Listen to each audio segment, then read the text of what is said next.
Want to improve your listening and your pronunciation at the same time?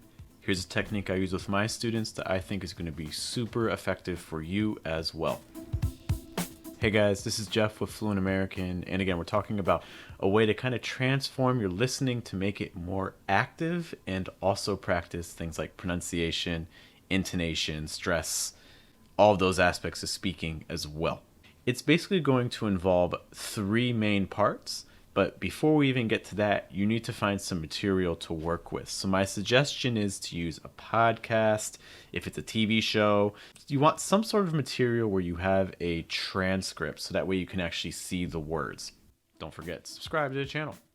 Now what you're going to do is you're going to, once you have your material, play the audio, and we're going to identify three things. We're going to identify thought groups first. After that, we're going to identify stress. What word is being emphasized in this thought group? And then lastly, we're going to identify the intonation of the last word in the thought group. Now, if you are not familiar with what thought groups are, what intonation is, what stress is, this is not really the video for you. You need to check out some of our earlier videos, which you can see here. But if you already have an understanding of those concepts, let's kind of break down what you need to do in your listening.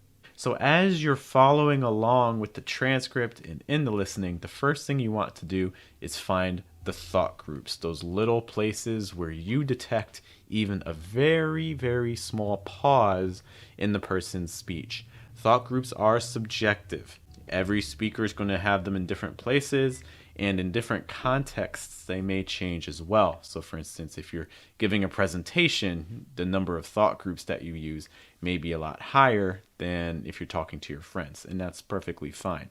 Here's a quick example. Well, let me first say, Zeke, that I come to this podium having served both in the White House and at the State Department as the spokesperson there. Next, what we want to do is we want to try to find the stress. Again, the stress is going to be the word that's emphasized. Ways you can usually detect the stress is if the pitch is higher and also if the word is held just a little bit longer. Those are the key things you're looking for stress. Every thought group has one major stress. So that's your next job. Once you have your thought groups, find the word that's being stressed. You may say, but there's two stresses or there's three stresses. You want to find the heaviest stress. That's the most important one. Here's a quick example. Well, let me first say, Zeke, that I come to this podium having served both in the White House and at the State Department as the spokesperson there. Lastly, the intonation. You want to look at the last word of your thought group and you want to see what the intonation pattern is. Is it rising or is it falling? A quick example here.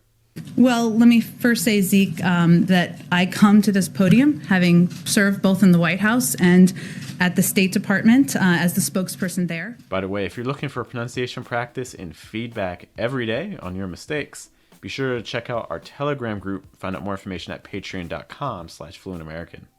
So by identifying the thought groups, the stress, and the intonation, you are doing more active listening. You're paying more attention to these aspects of pronunciation that otherwise you may not notice.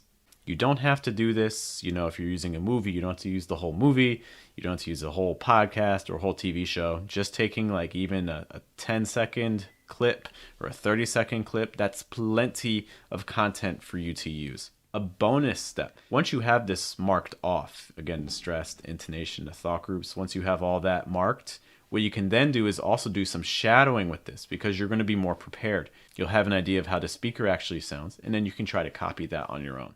So again, this is one quick way that you can change your listening from being a little bit too passive into something that's more active, and that is also helping your pronunciation as well.